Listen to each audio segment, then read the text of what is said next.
Vidéo Kinshasa. Vidéo Kinshasa. Ok.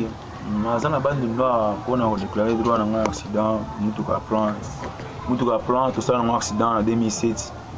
Alors je suis à l'hôpital, ma maman m'a dit quand été lelo. Alors 2007 na hôpital en 2009. Comme m'appelle Kima parce que bon on fout dans l'hôpital les été. Alors tout simple beaucoup il pas on peut faire une opération. Ils étaient pour tout fout dans tout PC bon pour dans l'hôpital. Tout PC n'est pas faire une opération. Alors tout on a 5 opérations. Ma bende dans le docteur qui fait ça 5 ans. Lelo 6 ans. Bon on a bende ça normalement nous avons 5 000 $, auto simple le pas on va faire une opération. Donc on a 5 opérations là qu'on a ma bende lelo 6 ans on a 4 ans. Ma bende 5 fois le ngolong.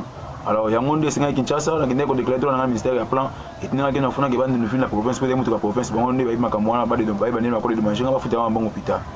Qu'on peut s'appeler $500 la première soin, si les lots, qui mangent, il y a une solution, ils ont été dans le monde, son excellence, monsieur le gouverneur, to souligner à 5 ans, il négocier l'amiable, mais négocier l'amiable, si les lots, solution, il s'appelle raté.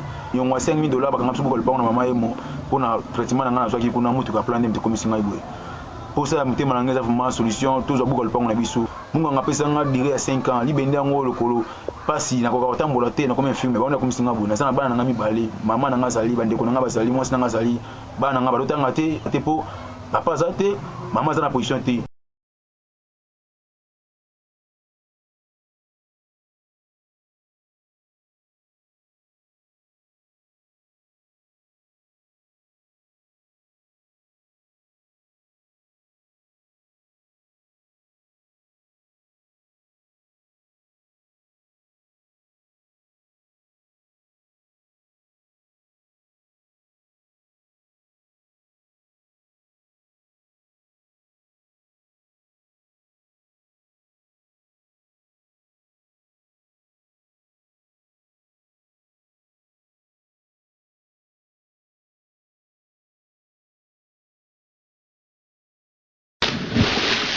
Vidéo Kinshasa. Vidéo Kinshasa.